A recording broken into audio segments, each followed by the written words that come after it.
Welcome back to the We Are Teachers podcast. This week is We're Teachers. Of course, we ask lots of questions. So in this episode, we're going to be interviewing Molly, and I'm going to ask her lots of questions, and she's going to share her wisdom and insight with us. Wisdom? Yes, I'm so excited. Okay.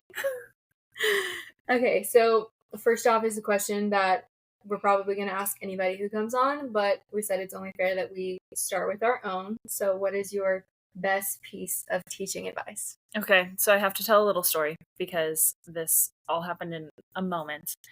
I was just out of college. Okay. Working at my first job, which was a long-term sub position. So I came in the middle of the school year and I was only going to be there for 6 weeks. Middle school math, which is chaos. Mm-hmm. And this school did a lot of like project-based learning. So there was a lot to keep track of. And I was not doing a good job like keeping all the cards in my hands. Right. And so I was venting to the teacher next door to me, who I adore. I still talk to her. And she looked at me because I was so stressed. And she was like, I need you to stop. And I need to know, do you love those kids? I was like, yeah, I love those kids. And she was like, the rest doesn't matter. The rest figures itself out. It's not a big deal. And I was like, okay. And then I felt like I was going to cry. I feel like I'm going to cry right now because I cry all the time. I am who I am. I feel things really hard. But that's what I try to keep in mind when I'm feeling stressed about things is like, do I care about these kids? Yes. Because that's what comes first is caring about them, developing the relationships, and then trying to teach them the really hard math. 100%. And all of the logistics that go into a regular school day. But caring about them comes first because they need that or they don't feel safe and then they can't do pre-co. I love that. And I feel like that's so applicable to any level of teaching. Mm-hmm. You know, you gotta from the littles to the bigs. Yes, you have to care about the kids first. I love that advice. What inspired you to be a teacher? And also, how did you become one? So, I always liked school, which helps. Because otherwise, why would I want to spend literally my whole life there? And then when I got to high school, I had a really amazing math teacher. I actually had a couple of amazing math teachers, but one really stood out because she had great relationships with the kids. Like everyone trusted her. Everyone wanted to be with her, as well as doing the really hard math that she was asking them to do. So that's always kind of the balance that I'm trying to strike is, I don't know, making sure that the kids know that I'm there for them socially and emotionally, but also trying to hold them to a high standard academically. And then I got all my degrees in New York. So you have to have a master's to teach in New York. So my undergrad's in math. My master's is in teaching. I did all my student teaching during my master's program. And then I had that long-term sub position there. And then I moved here. And now we're 4 years into it, which seems crazy, but it's been good. So were you like always naturally good at math in school? Yeah, for as much as I can remember, I was good at math. I like puzzles, and so math feels like a puzzle to me. And I always thought I wanted to be a teacher, and I remember when I was like early in high school, I thought I would want to teach elementary school, and now I can't even fathom that. Mm-hmm. But I enjoyed math so much that seemed like a good option for me to teach middle or high school math. And I kind of accidentally ended up with juniors and seniors, and I love them. Yeah, I feel like they get a bad rap in your area. But I also can't picture you with like third grade math. I would lose it. I would lose my mind. Sweetie, you should be able to tell you too. I just am not built for it, and that's okay because some people are, but for sure.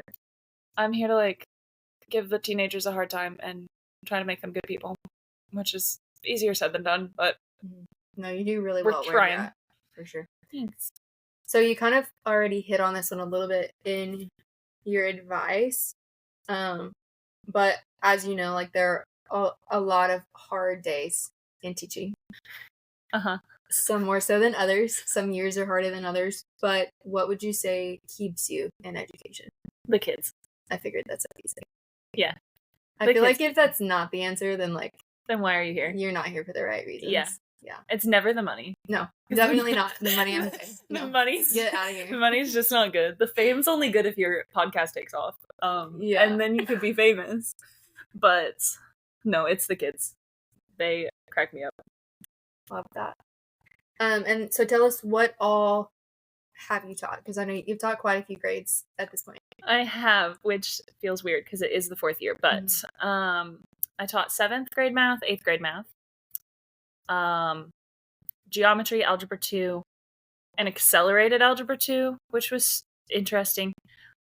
Pre-calculus, calculus, and then now I teach a dual credit class. I did teach art for a semester, which was an adventure. I actually love art. I would have been an art teacher if I felt like there was more of a market for it, but I am not trained to be an art teacher, and there were far too many kids in that class. But all of the maths except algebra 1, oddly enough. Okay. Which is weird because that's usually where people start in New York. New York is big on like progressing you through the math. You start at a lower level, and as you show competency there, they give you like higher level kids. Makes sense. Which makes sense. But I feel like we just end up where the need is, especially in smaller schools. That might have happened in a bigger school here. But for sure. And so just to kind of paint a realistic picture, or maybe somebody at a bigger school or not in education, how many of those have you taught at one time? So currently, because I don't want the people to panic immediately, currently I'm teaching 3 levels. I teach algebra 2, pre-calc, and the dual credit, which the dual credit I get like double paid for. So that helps me with the balance of the 3 types. For sure. Usually at the district that I'm at, people are teaching 2 maths because that's manageable. The dual credit's just such a different style that I ended up with 3. The school I was at before this, I taught, I think, 6, because that was where I had 7th, 8th, geo. I had an algebra 2, and then 2, I had 6 preps. And that was the one where I got tossed the art class, too. Yeah. So then I had 7 classes, and there's only 8 periods in the day, and one of them was lunch.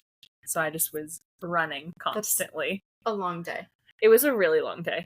And everything is different. So, like, it's nice to have multiple rounds of algebra 2 this, like, now, because I run it first period, and then if something didn't sit well with the kids, I can fix that for 3rd period, and then I can change it again later in the day if I want to. I can adapt it to the kids.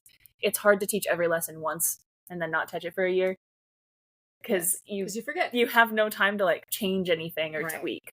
So it's definitely a help to kind of make a schedule more consistent. But that last school was a little bit smaller than the one I'm at now, so that's part of the problem. Yeah, you don't have enough people to teach all of the things. Yeah, absolutely. That makes sense. What would you say is the most common misconception about teaching, and like how would you address that? I think I hate the phrase. I don't think this. I know this. I hate when people say those who can't do teach. Which implies that the people who are teaching don't have any idea what's going on, and that they're not actually good at things, and that's why they ended up in teaching, because I think that's also where people get the idea that teaching is easy. Right. It's easy to be a bad teacher. For sure. It's not easy to be even an okay teacher. Yeah. Like, to be halfway good at your job, you're putting work in. Especially if you want to be like a rock star teacher. It's a lot. It's a lot of time, and it's a lot of effort and like research.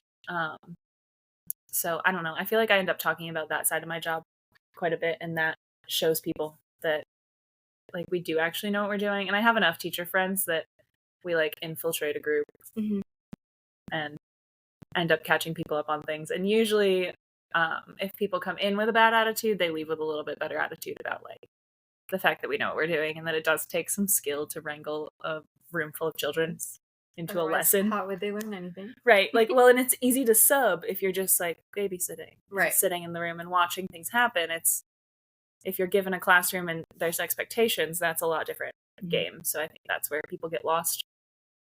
For sure. I love that. Do you have any tips for motivating a student who is reluctant to learn or doesn't want to be there? I feel like we've all encountered that at some point. We all have like how many a day? Like a few each class? I don't know. It depends on the kid. It always helps to build a relationship. Sure. It's easier to build a relationship if they want one. Sometimes they super don't want to be there. So I feel like you have to find something that drives the student. And sometimes that's a big challenge, but it can be worth it when it works out and they actually show a little bit of growth. And them seeing that positive growth, I've found, makes a huge difference. Like, if I can show them their test scores and show that they're improving throughout the year, like, they usually get a little pumped about it. But Show them that they can do it. keeping that little high for them to keep learning for the next however many weeks until we take another progress test where they can see their growth is not always easy, but just trying to find something that they do care about and tie it into what you're doing. Yes, build off that. Mm-hmm. For sure. Okay, this next one I'm really interested to see what your answer is because I have no idea what you're going to say. Okay.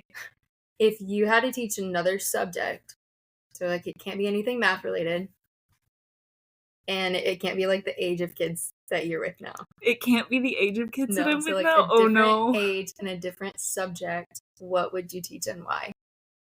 Oh my goodness. And also you can't say art because you technically have to art. I technically have to art. That would have been my backup. I would want to teach science. Okay.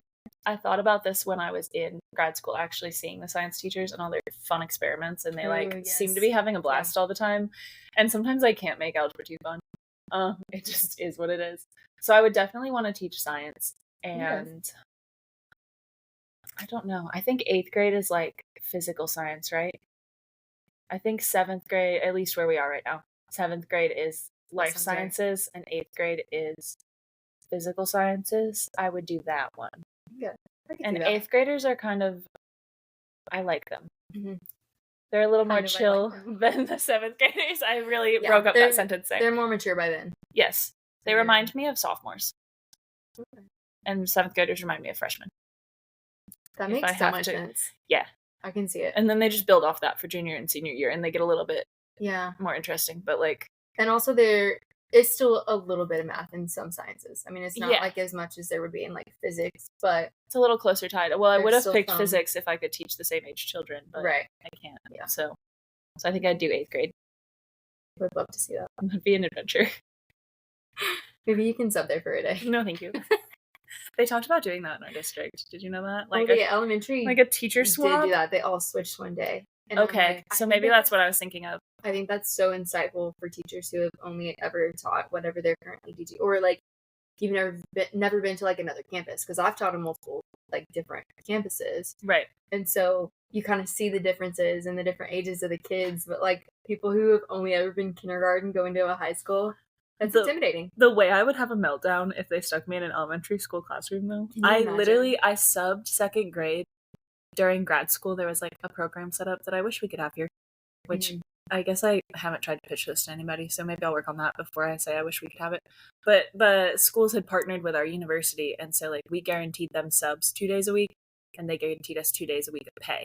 So we were like preferenced on the sub lists, and we had to be available like Monday and Wednesday. And in the district working, and they would guarantee us some sort of work. So if they didn't have any sub positions for whatever weird reason, we would like literally file papers for them. Yeah. And make copies for teachers and like run around and do like scut work. But which I feel like there's always going to be some sort of sub need. Like maybe it's I never had to do that. There's like a para that's going to be gone, or librarian or something that is still good exposure to different like aspects of school. Right. And they could put us on any campus. So that's how I ended up in 2nd grade. And I cried into my sandwich at lunch because I just did not know what I was doing. It's such a different age group. Yes. And I was working with middle school at the time, but 2nd grade is just a big jump. A huge jump. And so I can't imagine if the school called me, like the school I currently work for, and was like, we're actually going to throw you at the elementary for a day. I feel like they would give you like pre-K. I would lose my mind. Unless the pals were there. You teach seniors, you're going to be the youngest ones we have. If I could keep the pals for the whole day, that would save my life. That's true. Because they would kill it, but yeah. Wow. I want to see if you can like get that rolling. Put in a plug for that. If you're listening, guys, make it happen. Don't do it. Okay, what is one thing you did not expect about teaching? Like what's been the biggest shock or not what you thought it was going to be? That's a good question. Give me something so simple. Can I think on that and you ask me another question? Yeah, for sure. It's going to be in the back of my brain for a minute. Okay, just tell me about the most rewarding, I'm going to say moment, but it could be like there might be more than one. Okay. So like the most rewarding moments that you've experienced while teaching. Okay. Always graduation. Yeah. Because they're so excited. Mm-hmm. And they're all actually happy to be there, which I love because seniors aren't always happy to be anywhere. And they've just been working for it for so long that that's always exciting. Yeah. And some of them have gone through so much leading up to graduation that them walking across the stage, you're just like, It's a big moment. so pumped to see it actually happening, because where are they going to get there? Who knows? And that could be grades, or that could be like life things that could have prevented them from getting there. But I don't know. I feel like we really get to know the kids sometimes, and they've got a lot going on. They've got way more going on than I usually do. Yeah. And so that's a lot for them to deal with at that age. And then to also accomplish the goal and make it across the stage, like that, I feel like is my big moment every year. And then there's little moments with the kids every day where like one of them will feel like they're understanding something and they're like, oh my God, I get it. And I'm like, I love this for you. The light bulb moment. Yeah, the light bulb moments get me going every day. That's what keeps me coming back. But I love that. And I guess I'm going to circle right immediately back to that last question. The thing that I didn't expect is I feel like I was sheltered when I was in high school because I was in with all the accelerated kids. So you didn't see like all the different levels, and like not everybody learns the same way. And Right. yeah. Yeah, I didn't see how different like all the kids are and how much other kids have going on. Like I was kind of aware of it because I knew the people I went to school with. It wasn't a big school. But the people that I spent my day-to-day with, like, showed up with their homework done and studied for tests and, like, wanted to be the best at the things we were doing. And that's not always the case. And some kids are not motivated. And some of them, like, that's just not as important to them. Like, they're a lot of life cool with the B. going on. They're excited that they've got a B+, and they're going to stay there. They're not going to push themselves to be above that, even if they could. And so that's a different thing for me to see, I guess. Okay. This one might be too specific, so if you want to tell me something a little bit more broad, I guess that's okay. But what is one piece of policy that gets you really fired up? So it could just be like an area of policy, or if there's like a very specific, I hate this piece of legislation, like that's fine too. But you don't have to get that specific. I hate vouchers. And I hate how currently they keep getting tied to teacher pay, because we all know that we should be paying teachers more. Right. But it won't get approved for us to be paid more unless we approve a voucher system. And I just think that they're not good for anybody. I don't know if you and I have had this conversation even. I've had this conversation with other people. I don't know that you and I have had it, but I also will say I don't feel like school districts talk about it enough to where I don't know that every teacher even understands what that means, let alone people who work outside of education. They're just like, oh, more teacher pay, great. But they don't see the other side of it. That's like, that has nothing to do with it. Like these two things should not be together. So I agree with you on that. Yeah, they're not at all related. And they're just, I feel like they're designed by people that aren't educators, which is the case a lot of times. And they push them in the fact that you get choice. Like the parents get to choose where they're going to school. And I love that for those parents, but also I was trained to educate your child. Like that is my reason for being at the moment. So like I feel like the educators need a little bit of trust in that we're doing the right thing within the school system, because that's why we're there. And also public school is hard. Like, yeah, it is. Well, and then the way they show the numbers, it makes it look like the privates and the charters are doing better, but they have the right to refuse students where we don't. Right. So their test scores obviously look higher if they're turning away students that aren't going to score well. Because you get to cherry pick exactly who you want and tell them, oh, never mind, you can't go here anymore. Yeah, or you can unenroll them like 2 weeks before the test, then their test scores don't count for you. That timeline might not actually be right. No one should trust that. But like, regardless, you can unenroll them when you realize that they're not going to be a star student for you. So their test scores do look better. And it seems like if you enrolled your kid there, they should be learning all of the things. And if they're already a naturally like intellectual student, then they probably will. But if they're not, then they're going to struggle there because the supports aren't in place. Or they're not going to be allowed to stay there because the supports aren't in place.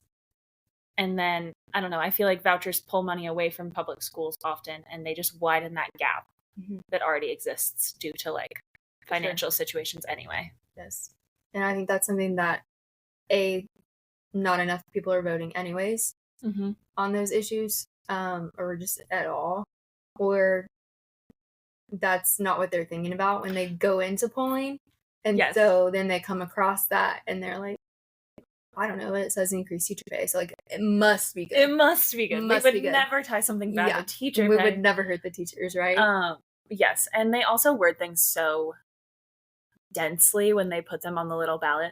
Like the way that I will be in my polling center, just like struggling to comprehend like, what that sentence means. I came in here prepared for this. What is it asking? Yeah, like, do I agree or disagree with this? I thought I knew when I looked it up earlier, and now I'm not sure that I know, and I'm gonna spend the next 5 to 10 minutes staring at this little screen. Yeah. Or I'm gonna just like choose not to vote on that issue, and that doesn't feel great either. That doesn't help either. Yeah. It's like you don't want to be part of the problem, but I don't know which one is the solution. Mm-hmm. Yeah. Yeah, it's definitely frustrating. Everything with policy is makes me twitch a little bit. Yep. But yeah, I agree with you on that. Leading into my next super fun one, what are your thoughts on standardized testing? I don't think any of us like it. Right. I have yet to dream up a better solution. For sure. Which is hard for me to admit, but I do feel like we need to evaluate learning. Mm-hmm. And project-based evaluation would be super cool, but also super hard to evaluate and super hard to like orchestrate. Right. So I don't know that that's feasible on a large scale, especially the size of the state. Mm-hmm. Which that just kind of sucks because that makes me feel like I'm agreeing with standardized testing. Right. Which isn't what you're saying. No. But it's like, how else do you go about that? Right. I don't have a better solution. So if anyone listening has a better solution and wants to send that to us, let me know. Because just send it to the Capitol. I'll be loud about it, but I don't have anything better yet. Yeah. I don't know. I hate how much pressure is placed on it for teachers especially. Yes. Sometimes I feel like all of the pressure is on teachers and none of it is on students. Mm-hmm. Sure. And I appreciate us lifting that off of the kids, but then I also see the kids that don't take it seriously at all. Mm-hmm. And knowing how much it impacts their teacher when they aren't taking it seriously at all is hard, which that's rare. I feel like generally the kids try. Right. But some of them do have that at home. They're like, this literally doesn't matter. Mm-hmm. You're not going to summer school over this. You're not going to not graduate because of this. So then they hear that and they come to school and they say that. And so then they're like, well, does it even matter? Right. Is this going to keep me from getting into college? Is it going to XYZ? Right. And they don't think about like, oh, this could literally determine if your teacher is getting $20,000 extra. Oh my gosh, yeah, especially with TIA now. Yeah, and that's huge. And that's new, but that's not something that a kid is thinking about. No. Or that their parent is thinking about if they're not in education. Right. They're just like, literally don't worry about it. You're fine. Stay up late playing video games. It's just it's just another day. Who cares? Which I remember my parents saying that to me leading up to standardized testing, but I also am like a high anxiety person. So right. I feel like it also depends on the kid you're talking to because like if you put too much pressure on some kids, they'll crack. And other ones, if you don't put any pressure on them at all, they just roll right off that wall and they crack like Humpty Dumpty. They're like, I'm done. I didn't actually have to try. It's not even a big deal. So I don't know. I don't like it, but I don't have a better solution right now. Yeah, I feel that. Kind of piggybacking off of it, how do you best prepare your students for those standardized tests? I feel like you have to make them aware of what it's going to look like. Mm-hmm. And I compare it to a game for mine, and I don't know if that's right, but I call it a silly little game. And sometimes we have to play the game. Yeah. And playing the game means that you answer every question, and playing the game means that you read every question, and you've graphed everything. Like, if you're talking about the math test, I always tell the algebra kids to graph everything. Like, if you haven't graphed, you haven't tried. Because sometimes it's the intersection that you're looking for, and you don't realize it until it's on the page, and you're like, oh, that's an answer. I'm going to pick it. But just exposing them to the questions over and over again, and then giving them the test-taking techniques, which I feel like we're hesitant to teach because it almost feels like cheating. But sometimes you can just throw out an answer because you know it's too far from the truth. Right. And they need to know those skills because it just saves time. And if you can eliminate 2, you've narrowed down and you got a 50-50 shot instead of 25%. So right. And so, and even with like SAT, ACT, I'm doing a little boot camp on that next week. And that's part of what we're going to be going over is like how to look at an answer and go, that's almost definitely not it. I'm going to cross it out and not even think about it. And now I'm down to a 33% chance, and I'm going to look at what looks more reasonable and how to plug answers back in so that you know if they work, which can turn into a problem, I guess, as far as they're showing knowledge that they don't necessarily have. But if it comes to the SAT and the ACT, I guess I don't mind because, again, you're just playing a game. But that's also still a problem-solving skill. Right. That is useful in that aspect. I mean, yeah, maybe you didn't technically solve it, but you could plug it in. You didn't solve it forward, but you went backwards. Yeah, you worked backwards, and that's still great. Driving backwards is wildly inconvenient, but it can be done. Yeah, like you can still get there. I had a girl look at me. She had taken like a progress monitoring test for one of my classes, and she scored phenomenally on it. And I was like, wow, you killed it. Like, great job. And she was like, I don't think I understand it. I'm gonna need you to go over it again with me. And I was like, how did you get so much of it right? And she goes, oh, I'm not a quitter. I was like, okay. Love that for her. She was like, I plugged every answer in until I found the ones that worked on every single problem. And I was like, that's honestly 12 out of 10. Yeah. Like, way to stick with it. But like, it got you there. It gets you there. And I love that for her. Honestly, when you get out in the workforce, when you're out in the world, you have the internet. Yeah. Like, I don't give you the internet on your test to look things up, but you're going to have access to the internet. You're going to be able to ask your coworkers. The thing that I need you to get good at is not quitting on me. And that's, I'm not a quitter. I was like, died a little bit at my desk. I was cracking up at her, but. Yeah. Because there's only so much of that you can teach. Like, yeah. It just has to be intrinsic, you know? Yeah. The motivation has to come from them. And then I can hand them the little tools to get them through it. But they have to be the ones to use them. For sure. Okay, how do you balance teaching in your personal life? And, like, are there strategies that you use to prevent yourself from being burned out? Yes, now. Not always. That first job, I was not a real human because I had too many reps. And my now husband basically told me that. He was like, this isn't healthy. You don't have an actual life. You're not getting enough sleep. Like, this is not good. So that was when I started looking, because I loved those kids. That was like, I enjoyed the district, my coworkers and everything. It was just too much on my plate. Now I don't take things home if I don't have to. Mm-hmm. So most weeks I don't bring anything home. I try to get everything done before I leave on Friday, and then I go in on Monday and I start the week. I make all my copies the week before. I write my lesson plans during my off period Friday afternoon so that they're ready for the next week. Okay. And my papers are ready to go. And then I just kind of hop in and start teaching on Monday to try to mitigate that stress. And then I do a lot of stuff during the day while I'm at work. So I try to make the most of my planning periods. But that doesn't always work, and I end up taking some things home, but it's a lot more rare now. Like once or twice a month, I'll bring home tests to grade because the pre-cal tests take forever to grade. Right. And I want them to receive good feedback on that, but if I can leave it at work, I try to leave it at work.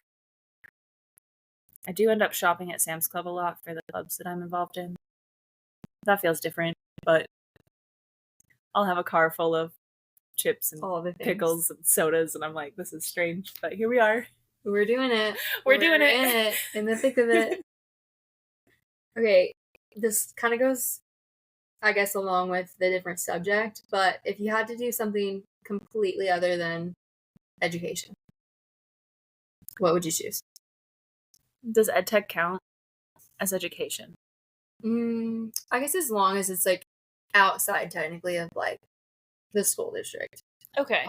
So I don't think I would want to do EdTech in the school district, actually. Because I feel like that would make me a little sad because I'd be close to the kids, but I wouldn't be working with the kids. Mm-hmm.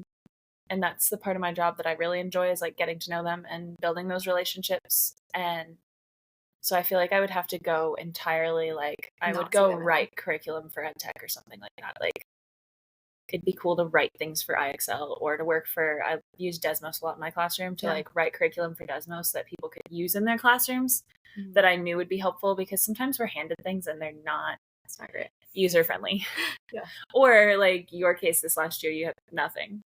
It just didn't exist. Yeah. Because for certain classes, like, they're just either like the school hasn't bought it yet, Or it's not even there to buy. Or, yeah, it's just, and even what is available isn't great. Right. So, yeah, it's kind of like, okay, what do you do? Right. So if I could build curriculum and kind of fill that gap, that would be cool. But it would definitely be a change in my day-to-day. To just be, for sure, typing all the time away. Instead of talking to the kids. Engaging with the students, yeah. Okay, this one I feel like is a question that was made for you. So I'm excited to see what your answer is because I feel like a lot of teachers miss this part. Okay. How do you balance the need for academic rigor with the desire to provide a fun and engaging class environment? I am a goofball all of the time. In my goofball era, I don't know. I think that I often give them really difficult things to do. Mm-hmm. And so I try to keep my personality fun. Hopefully that's balancing it. If any of them have found this yet, I guess they can give me feedback, but be nice. I don't know. One of the kids that was talking at graduation, I don't know if I told you about this. She shouted me out in her speech, and she was like, she always puts a smile on my face right before she hands me a really difficult worksheet. And that made me tear up a little bit because I was like, oh, she like pays attention to that in her day. But that's like, I'm trying to joke with them. I'm trying to make sure that they know that I want to hear from them. And then I'm also giving them difficult things to accomplish. Well, and I feel like, I don't know if I should say this. We're here. It's fine. It's too late. There are certain teachers, like, I hear kids complain about. And even this goes back to, like, when I was in school, when I was in college, you know, like, it just happens. And the ones that teachers complain about, it's like they're really challenging as far as the material goes. So getting to that rigor, like, it's very rigorous. It's tough. But also, they just feel like they're getting beat down every time they walk through that door. Right. And, like, the teacher's not smiling at you. They're not trying to get to know you. It's just like they only care about the content. Hammer. We have to get through this to prepare you for the test. And it's like, okay, yeah, I get that. But also I'm here for 45 minutes a day. And don't you want to know about my soccer game last night? Miserable, you know? And so I feel like that's just something some people aren't great at finding that balance. And, like, it's okay to step away from the lesson plan for a second and go off on a tangent and answer that question, have that conversation, and then get back to it. Like, it's okay. Give them those 3 minutes. And I feel like you also have to hype them up after they get it. So it's like, hey, I'm going to be super nice to you. It's going to be fine. I've got you in this. We're on this journey together. And then I give you something really difficult, and then you get it, or you even kind of get it. And I am ready to hype you up. Yep. And I'm ready to be excited. And so I have some kids that are like, I don't know if I could have done that if you weren't standing here. And I'm like, that's literally fine. Because you did do it while I was standing here. Yeah. And that is a hard balance. And they will joke that they're like, it's not you. They're like, I hate math, but I don't hate you. You're cool. And I'm like, I just hate this. That helps a little bit. Soften the blow. It doesn't fix everything for me, but, like, it helps. Taking it a little personally. A little bit personal, but I'll move on. But just being interested in them and their stuff, they have things they care about, especially at the age that I'm teaching. Like, they're in band, and they're going to state, and they're playing football, and that's a big deal. And some of them are doing all of that at once, and just kind of trying to track that and keep it in the front of your mind that they've got things going on. Yeah. This isn't the only class they're in. Right. This is 45 minutes of their day, even though you do this all day. It's part of this all day. And do I tell the same joke 8 times? Yes. Yes, I do. We're seeing which ones get it. Yep. Do I? But after everyone? Yes, I do. Yes. Classic. But that's why they love you. It helps. If you don't, here's a stress ball. Here's a stress ball. It's fine. You'll be okay. Here's a lifesaver. Move on with it. Okay, what's the most embarrassing thing that's ever happened to you in front of the students? In front of the students. I feel like I just am embarrassing, to be honest. Like, low-level embarrassing all of the time. I did my first year of teaching fall out of a chair, which was in the middle of class.